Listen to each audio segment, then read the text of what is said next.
ఇక్కడ మీకు కనిపిస్తున్న దానిని ఆటోమేషన్ అంటారు. ఎక్కువ విస్తీర్ణం కలిగిన రైతులు బిందు సేద్యానికి ఆటోమేషన్ను జోడించి ఎక్కువ విస్తీర్ణంతో తక్కువ మ్యాన్ పవర్తో అధిక లాభాలు పొందుతున్నారు. మీరు చూస్తున్నది ఎస్ పాలగిరి గ్రామం, వీరపనాయనపల్లి మండలం, కడప జిల్లా ఆర్ఎం కిసాన్ సెంటర్ యజమాని 70 ఎకరాలలో అంజీరా, పపాయ, సీతాఫలం, ద్రాక్ష, డ్రాగన్ ఫ్రూట్ లాంటి పంటలను సాగు చేస్తూ అధిక లాభాలు పొందుతున్నారు. రాష్ట్ర ప్రభుత్వం కూడా రైతులకు ఆటోమేషన్ మీద రాయితీ ఇచ్చేందుకు సన్నాహాలు చేస్తుంది. మరి ఆటోమేషన్ పనిచేయ విధానాన్ని, లాభాలను తెలుసుకుందామా? అందరికీ నమస్కారం అండి. పాలగిరి గ్రామం, వీరపనాయనపల్లి మండలం, వైఎస్ఆర్ కడప, ఆంధ్రప్రదేశ్లో ఉన్నటువంటి ఆర్ఎం కిసాన్ సంస్థ అండి ఇది. దీన్ని ఆటోమేషన్ అంటారు. దీని నుంచి మనం ఒక 200 acres కి ఇరిగేషన్ ఓనికి గైడెన్స్ ఇవ్వచ్చు అండి. 16 వాల్స్ పెట్టుకోవచ్చు మనము. ఇక్కడ నుంచే మొత్తం ఫ్లాట్ మొత్తానికి నీళ్లు చేయొచ్చండి. మ్యాన్ పవర్ ఎక్కువ లేకుండా ఎక్కువ విస్తీర్ణంలో తక్కువ మ్యాన్ పవర్ తో ఇరిగేషన్ అనేది ఇవ్వచ్చు. ప్లస్ మనం ఎరువులు కూడా దీని ద్వారానే ఎక్కడి నుంచి ఇవ్వచ్చు అండి. ఆ గమ్మలో వేసుకుని ఇవ్వచ్చు. ఫర్టిలైజర్స్ ఇంజెక్టర్స్ అంటారు. అక్కడ నుంచి ఫర్టిలైజర్ వస్తుందా లేదా అనేది మనం ఇక్కడ చెక్ చేసుకోవచ్చు. ఈ ఇండికేషన్ లాగా కనిపిస్తుంది. ఇక్కడ పైకి ఉంటే వెళ్తున్నట్టు, కిందికి ఉంటే వెళ్ళనట్టు. ఓకే, ఇది మొత్తం పవర్ యూనిట్ అండి. ఇలా ఉంటే ఆన్ అన్నట్టు, ఇలా కింద మొత్తం పవర్ ఆఫ్ అవుతుంది. ఇక్కడ మొత్తం పవర్ వచ్చేస్తుంది ఇక్కడికి. ఇక్కడ నుంచి దానికి కూడా పవర్ వెళ్తుందండి ఆటోమేషన్ కి. ఇవి వాల్స్ అంటారు. ప్రజెంట్ మనం ఇక్కడ 11 వాల్స్ పెట్టుకున్నాం. దీని కెపాసిటీ 16 వాల్స్ ఉంది. మేము వాటర్ పంప్ ఇందులో మొత్తం అన్ని 4 మోటార్ సెట్ చేసినాం. మనం ఇక్కడికి వాటర్ సర్వేస్ నుంచి వస్తాయి. అక్కడ నుంచి మనం 5 kilometers లైన్ ఇక్కడికి తీసుకున్నాము. వాటర్ లైన్ దీని డెప్త్ 22 feet ఉంటారు. వాటర్ లో ఏమైనా ఉన్నా కూడా ఫిల్టర్ చేసి పంపిస్తే వాటర్ కంట్రోల్ చేస్తారు మొత్తం. ఇది ఇరిగేషన్ యూనిట్. ఇక్కడ నుంచి మనం వాల్వ్స్ నెంబర్ ఇక్కడ అడ్జస్ట్ చేసుకొని ఏ వాల్వ్ కు ఎంత టైం పోవాలనేది ఇక్కడ చెక్ చేసుకోవచ్చు. 6, 1 ఉంటే ఓన్లీ వాటర్ మొత్తం వెళ్తాయి. దీనికి ఇంకొక 1 పెడితే ఎరువులు కూడా వెళ్తాయి మేడం. తర్వాత ఇక్కడ ఈ టైంని బట్టి ఇక్కడ సెట్ చేస్తే వాటర్ వెళ్తాయి. ఒక 2 minutes ఇక్కడ ఉండేదానికంటే ఎక్కువ పెట్టాలి. అప్పుడు మనం 2 minutes తర్వాత మొత్తం అంతా ఆన్ అయి వాటర్ ఇరిగేషన్ అవ్వడం స్టార్ట్ అవుతుంది.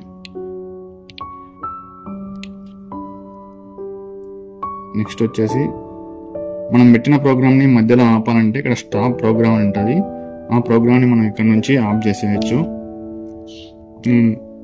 వాల్వ్ స్టాప్ చేయాలంటే ఇక్కడ వాల్వ్ నెంబర్ ఇచ్చి ఆ టైంలో మనం వాల్వ్ని స్టాప్ చేయొచ్చు అండి. ఇరిగేషన్ పాస్ అంటే ఇక్కడ మొత్తం మనం పెట్టింది పాస్ చేసేయచ్చు. మళ్ళీ దాన్ని అట్లనే కంటిన్యూ చేసేయచ్చు ఇరిగేషన్ని.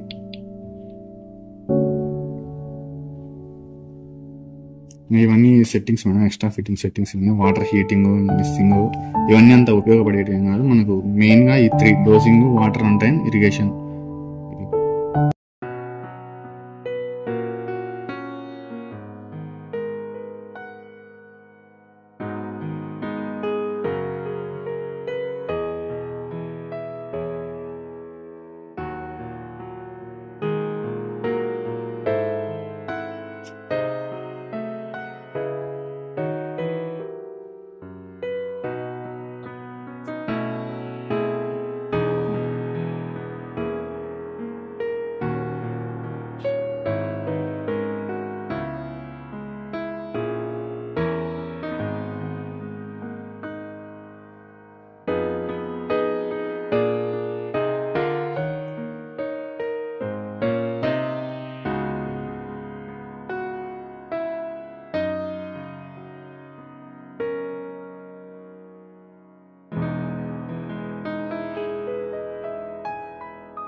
ఆటోమేషన్ ద్వారా టోటల్లీ ఒక 70 acres మనం ఫార్మింగ్ చేస్తున్నాం. ఇక్కడ మ్యాంగో 20 acres, ఫిగ్, బీ ఆరెంజ్, సపోటా 10 acres, సీతాఫల్ 10 acres, గ్రేప్స్ ఒక 5 acres, బొప్పాయి 3 acres, వచ్చి డ్రాగన్ ఒక 2 acres, మాల్టా ఆరెంజ్, దానిమ్మ 5 acres and fig Diana variety అది వేరేది, అది ఒక 6 acres ఇట్లా మనం చేస్తున్నాము. కొబ్బరి ఒక 3 acres ఉంది, అండ్ డేట్స్ కూడా ఒక 1 acre ఉంది. ఇదంతా మనం ఆటోమేషన్ ద్వారా ఫార్మింగ్ చేస్తా ఉన్నాము. మ్యాన్ పవర్ తక్కువ, ప్లస్ దాని ద్వారా ఎక్కువ దిగుబడి పొందొచ్చు. ఇరిగేషన్ కరెక్ట్ టైంకి ఇవ్వచ్చు, దానికి చెట్టుకు తగినంత వాటర్ మనం ఇవ్వాలనుకున్నంత వాటర్ ఇవ్వచ్చు. ట్రీ మన కంట్రోల్లో ఉంటుంది, ఇరిగేషన్ మన కంట్రోల్ ఉన్నప్పుడు ట్రీ కూడా మన కంట్రోల్ ఉంటుంది, దిగుబడులు కూడా మనకు కావాల్సినంత వస్తుంది. ఫార్మర్స్ కంటే ఈ ఆటోమేషన్ అనేది చిన్నకారు రైతులకైతే సరిపోదు. మినిమం 30+ acres ఉన్న వాళ్ళు అయితే కనుక దీన్ని పెట్టుకోగలరు. దీని కాస్ట్ స్టార్టింగ్ 2.5 lakhs నుంచి 40 lakhs వరకు ఉంది. ప్రజెంట్ మన దగ్గర ఉన్నది అయితే 15 to 20 lakhs.